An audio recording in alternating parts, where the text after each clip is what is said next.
Census 2027-এর কাজ শুরু হচ্ছে। দুটি ফেজে হবে।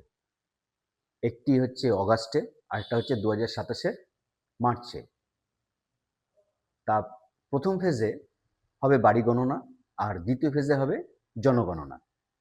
বাড়ি গণনাতে যে 34টি প্রশ্ন প্রত্যেকটা বাড়িতে করে সেখানকার তথ্য নেওয়া হবে, সেইগুলোর সম্বন্ধে আগের ভিডিওতে আমরা আলোচনা করেছি। এবার আজকের ভিডিওতে আলোচনা করব প্রত্যেকটি প্রশ্নের বিস্তারিতভাবে। প্রথম প্রশ্নে থাকবে হচ্ছে লাইন নাম্বার, আর এটা অটো জেনারেটেড, আপনা আপনি জেনারেট হবে।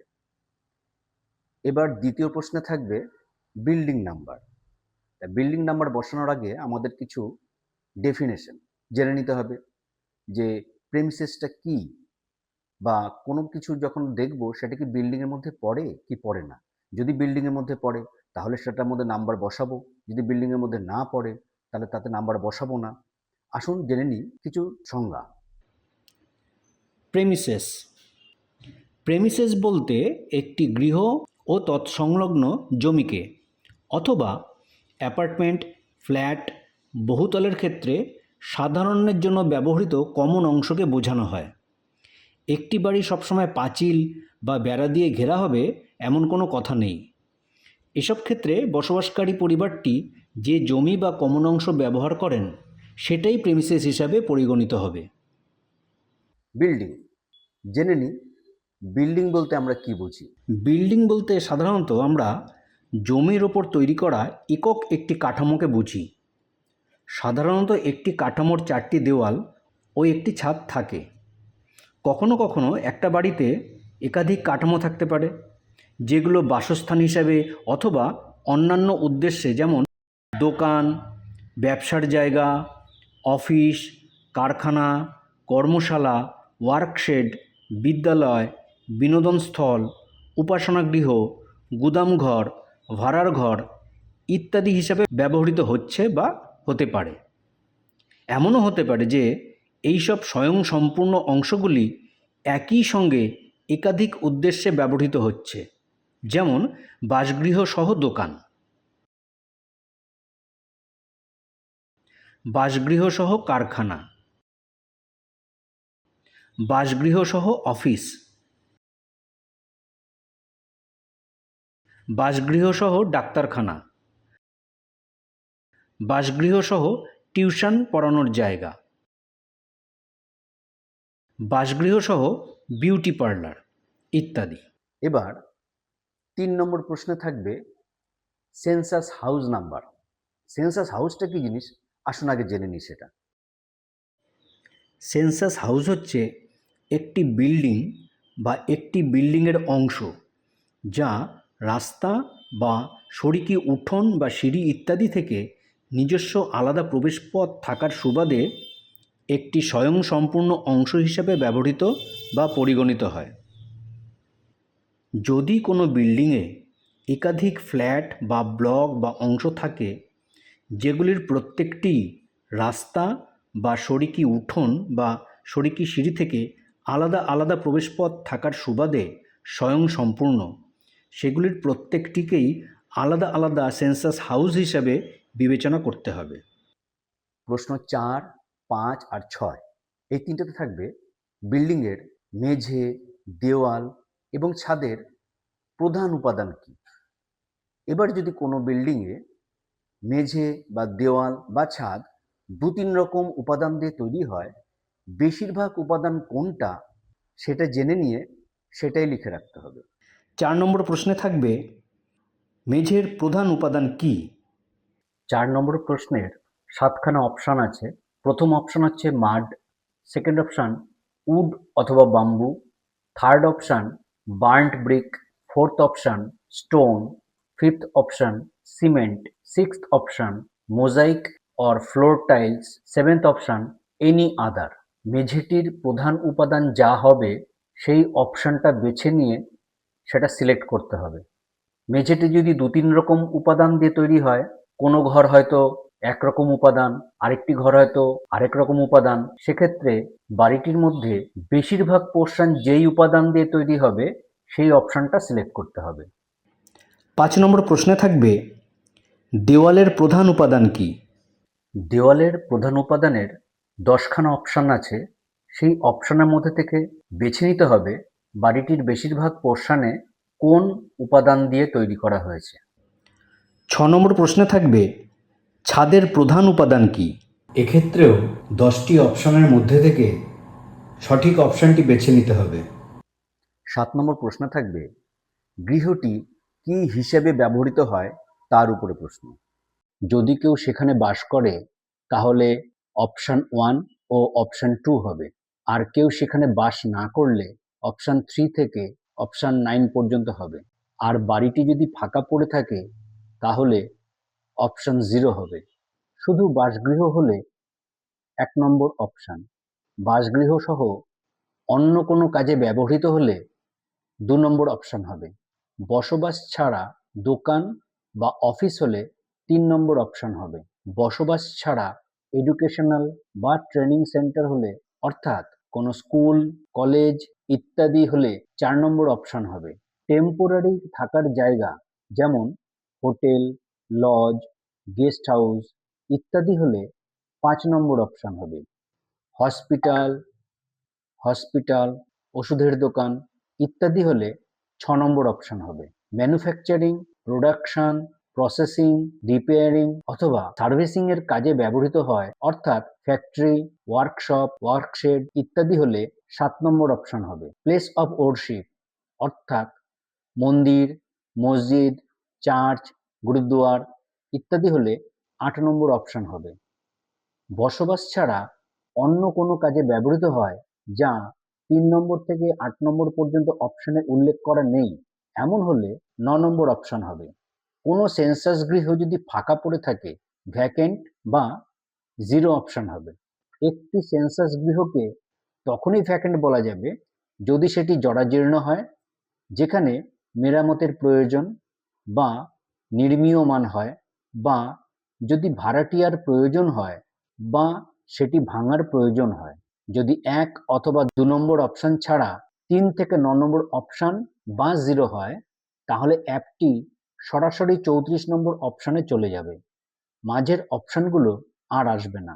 8 নম্বর প্রশ্ন থাকবে সেন্সাস হাউসটার কন্ডিশনটা কীরকম।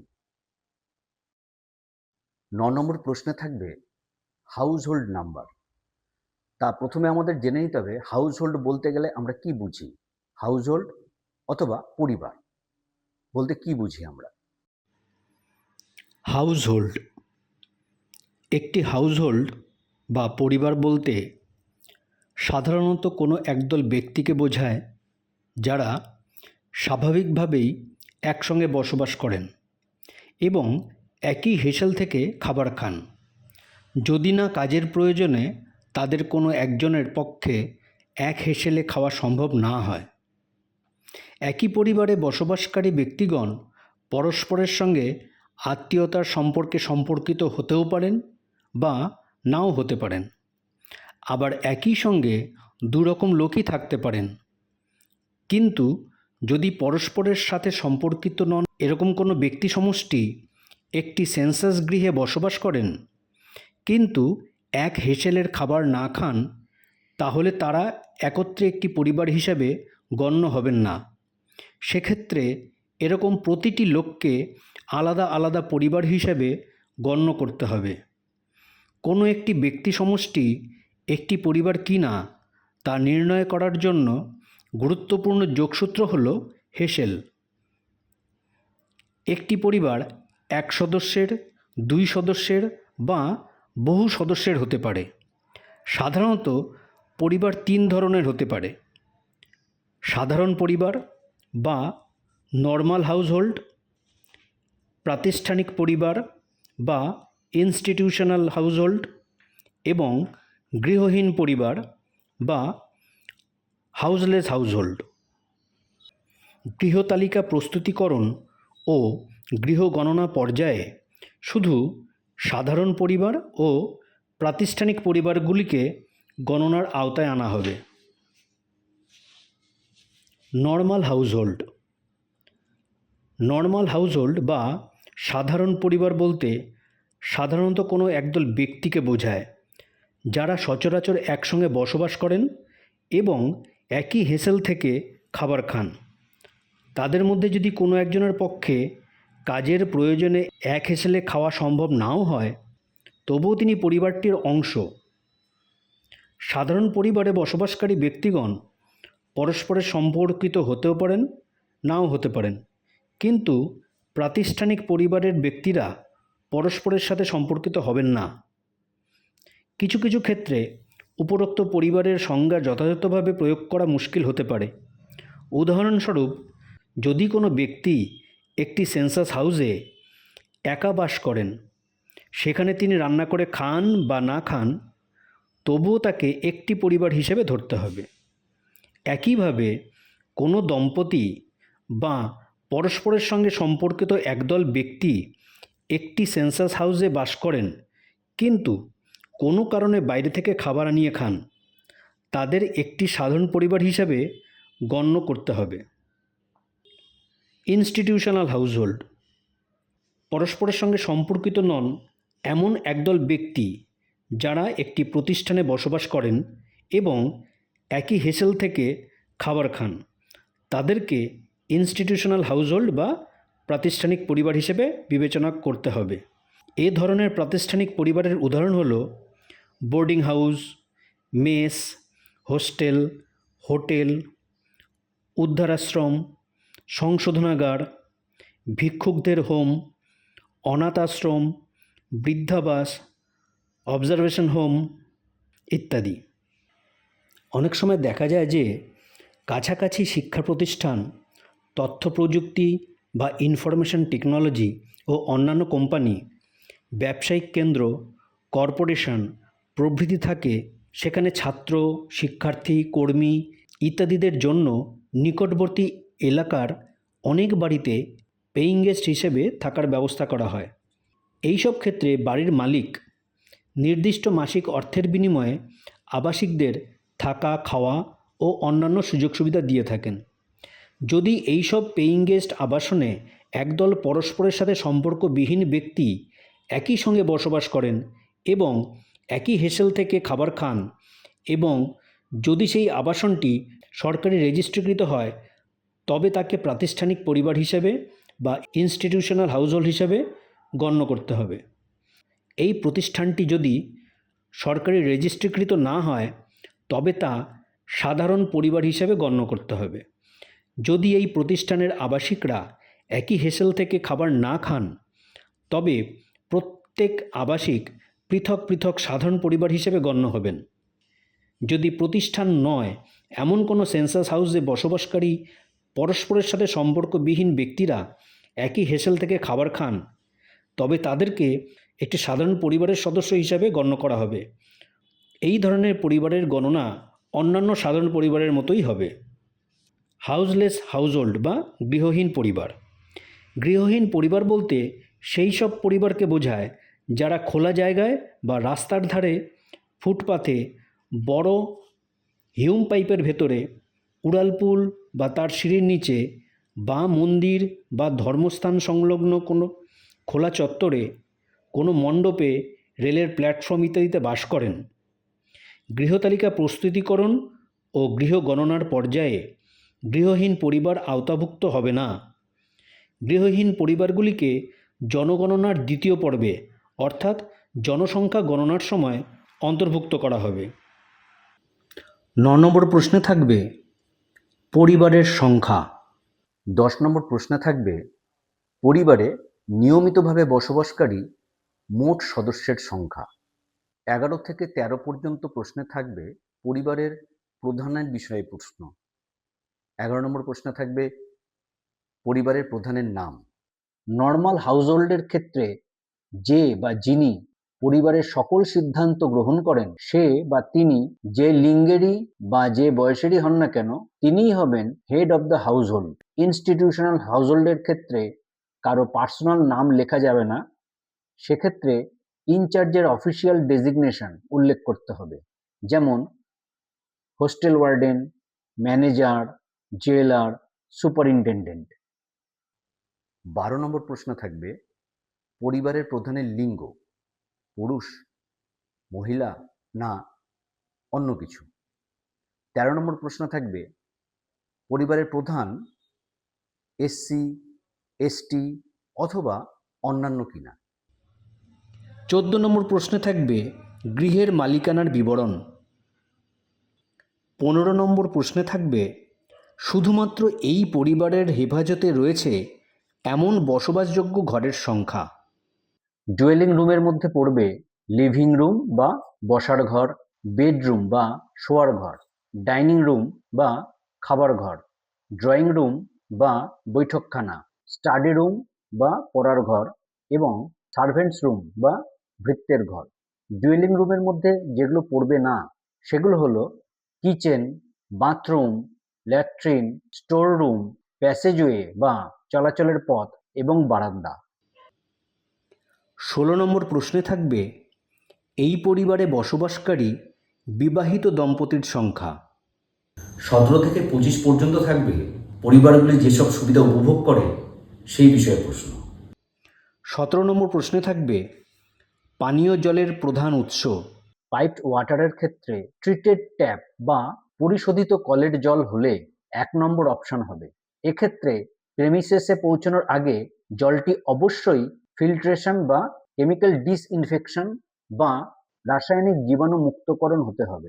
আনট্রিটেড ট্যাপ বা অশোধিত কলের জল হলে 2 নম্বর অপশন হবে। এক্ষেত্রে পরিবারটি হোম পিউরিফায়ার ব্যবহার করলে বা জল ফুটিয়ে খেলেও 2 নম্বর অপশন হবে। গ্রাউন্ড ওয়াটারের ক্ষেত্রে অপশন 3, 4 ও 5 হবে। ওয়েল বা কুয়ো হলে 3 নম্বর অপশন হবে। হ্যান্ড পাম্প বা হস্তচালিত পাম্প হলে 4 নম্বর অপশন হবে। টিউবওয়েল বা বোরহোল হলে 5 নম্বর অপশন হবে।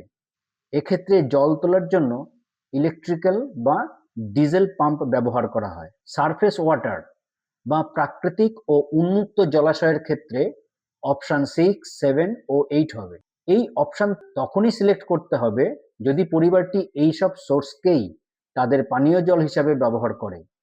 স্প্রিং ওয়াটার বা ঝর্ণার জল হলে 6 নম্বর অপশন হবে।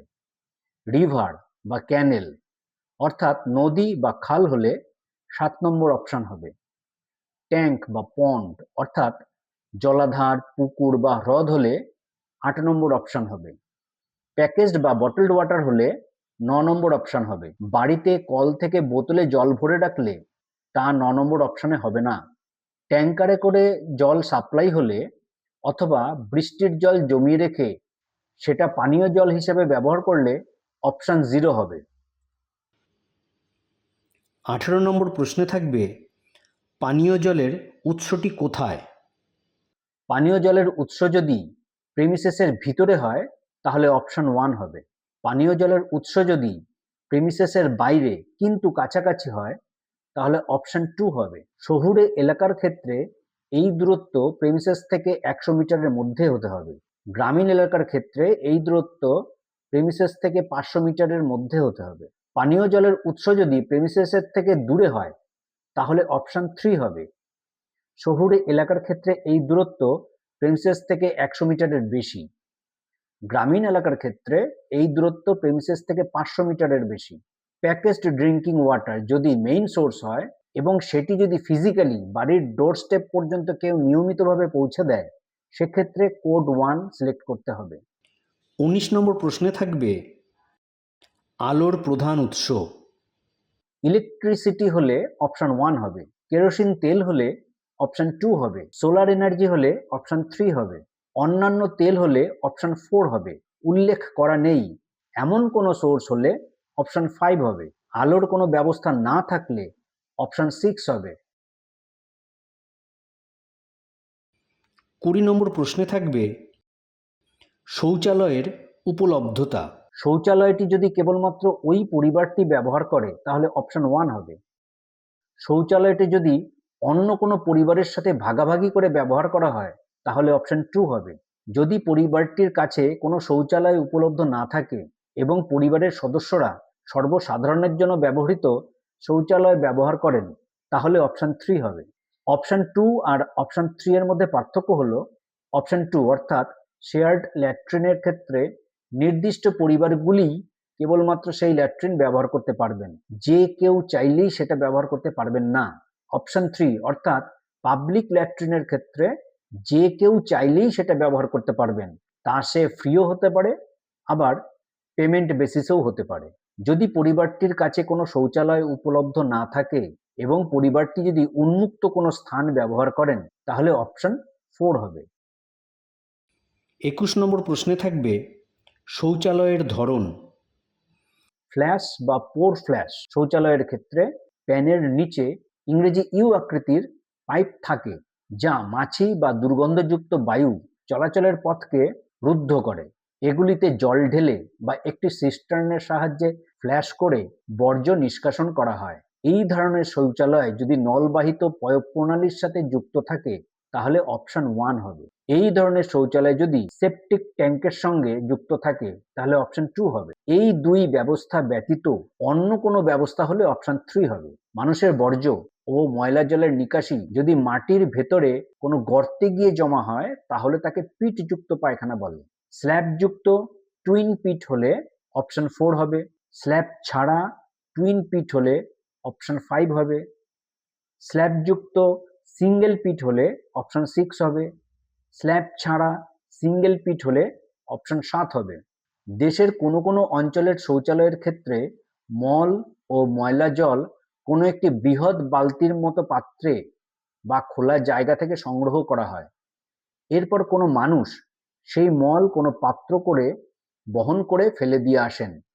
এই ধরনের শৌচালয়ের ক্ষেত্রে অপশন 8 হবে। যদি কোনো পরিবারে এমন শৌচালয় থাকে যেখান থেকে পশুরা মল অপসারণ করে, সেক্ষেত্রে অপশন 9 হবে।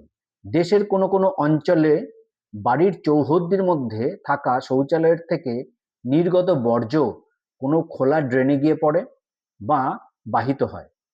এই ধরনের শৌচালয়ের ক্ষেত্রে অপশন 0 হবে। 22 নম্বর প্রশ্নে থাকবে বর্জ্য জলের নিকাশি কার সাথে যুক্ত? যদি বর্জ্য জলের নিষ্ক্রমণ ঢাকা নর্দমার সঙ্গে যুক্ত হয়, তাহলে অপশন 1 হবে। যদি খোলা নর্দমার সাথে যুক্ত হয়, তাহলে অপশন 2 হবে। এই বর্জ্য জল বেরোনোর পথ যদি কোনো রকম নিকাশি ব্যবস্থার সাথে যুক্ত না থাকে এবং নিয়ন্ত্রণহীনভাবে বয়ে যায়, তাহলে অপশন 3 হবে। 23 নম্বর প্রশ্নে থাকবে বাড়ির চৌহদ্দির মধ্যে স্নানের ব্যবস্থা আছে কি না?